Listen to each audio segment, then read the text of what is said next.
Hello there, Big Benedict here. We're playing Gears of War 2, and this is my insane difficulty guide and walkthrough. We're currently on Act 5-2. It is entitled Desperate Stand. So this is a kind of a crazy chapter, but it's really fun.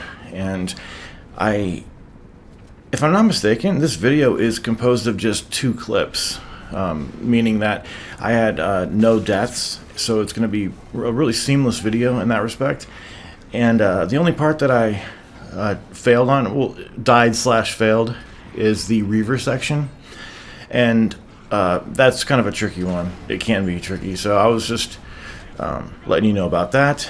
And for some reason, you cannot shoot the grapple hooks that these enemies use to get up to this platform.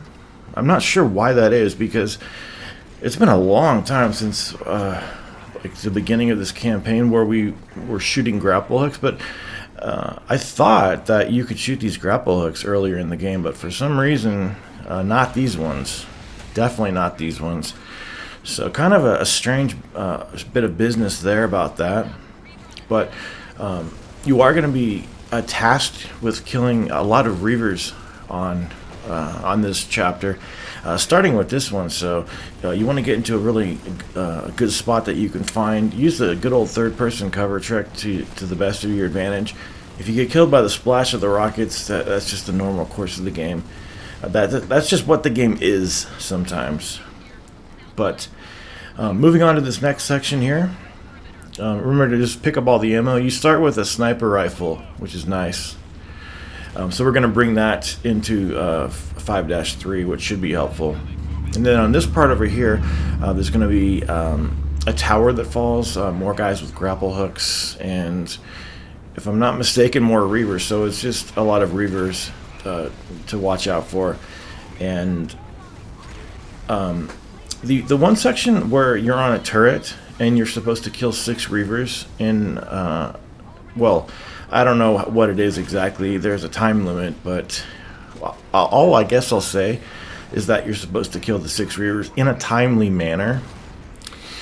And I remember just having so many problems with that when I first played Gears 2, like 10 years ago. God, where does the time go? 10 years ago? Just, man, it's scary when you think about it like that. But yeah, way back when I was playing on the 360 and 30 frames per second, newer to Gears, much newer to Gears, probably brand new to Gears. So I was having a lot of problems, but I don't recall having too many problems this run around. That's lucky. I'm just getting really lucky on this because I'm just taking advantage of leg shots on this fucking Reaver here. And the actual section in question is one of those where sometimes you just want to reset if you're not getting a good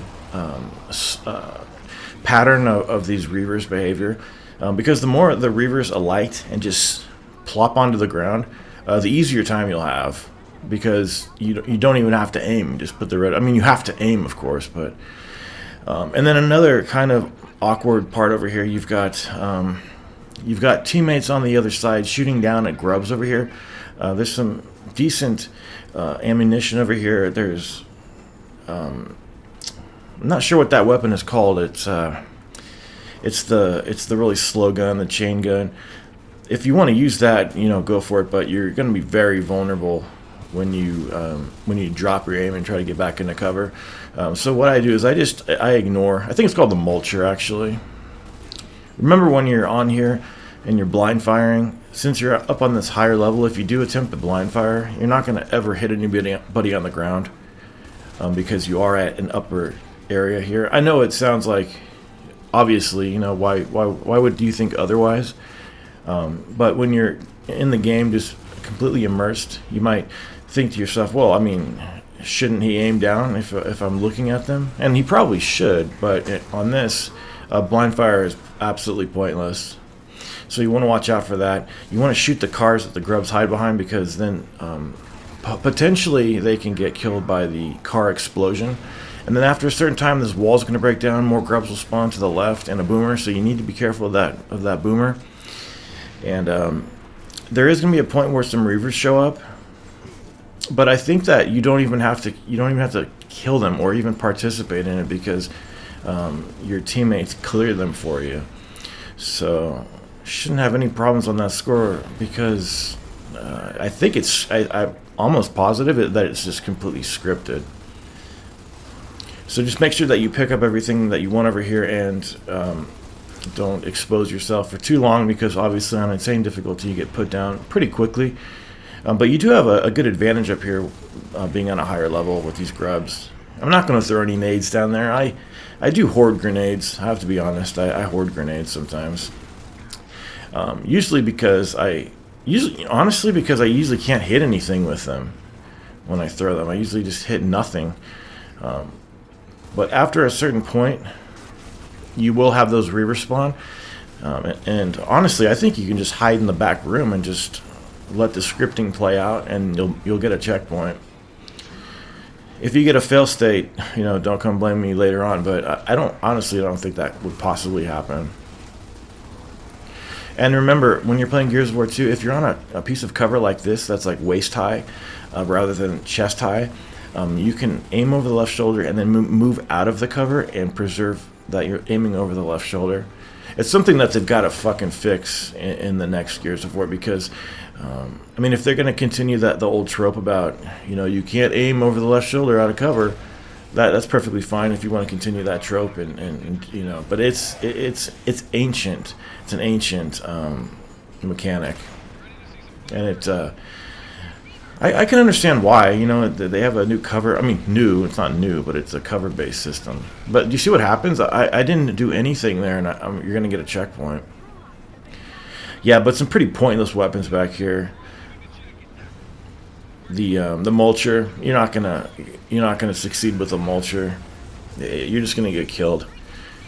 But I think the next part is that reaver section. So you're gonna jump on one of two turrets. I don't think it matters. I don't think one turret has an advantage over the other. Hell, who knows though? It could, but I really honestly don't think so. But the objective is going to tell you quite clearly that you need to kill 6 reavers. And if you don't do it in a timely manner, you will get this kind of discordant music, and you will get a fail state shown to you. And you'll probably be unhappy. So over here, you just want to immediately jump on the turret. And as I said, it's 6 reavers in a timely manner. And the more that they just drop to the ground like this, the better your life will be, because it's absolutely perfect. You don't have to, aim all around, try to hit these enemies. And remember that they have their full HP, and the turret does require you to cool it down quite a lot. And I can be a lead finger quite a bit too. But if you want to see at any moment what count you're on, just press the left bumper. It'll show you how many you have left. And sometimes this just goes a lot better than sometimes you just get really bad patterns of the reavers. They don't drop enough. But, look at this. These last 2 just dropped down there, and I cleared it really easily because of that. And then it's just, yeah, he dropped. See, sometimes it just happens like that. So if you're getting unlucky, and they're not dropping enough, just reset. You get a checkpoint right here, so there's nothing to complain about. I really enjoyed this chapter. It's tense and it's fun. Now on this next section, you're going to be killing just a bunch of ground-based grubs, just your standard locust. You'll have probably a boomer or 2, a grinder, and you're going to have access to mulchers over here and mortars. So I use the former on the ground-based enemies. Not so much because I want to save all the mortar rounds for the 2 Brumacs that you have to take out. But it's just, I don't know, I find it pretty effective just to be able to use this gun. Because you're never in much danger with just ground-based enemies. You could just use your Lancer if you want to, but this weapon's a little more powerful than that, obviously. So there's just going to be enemies, behind their normal cover, behind cars, boomers crashing through walls and things like that.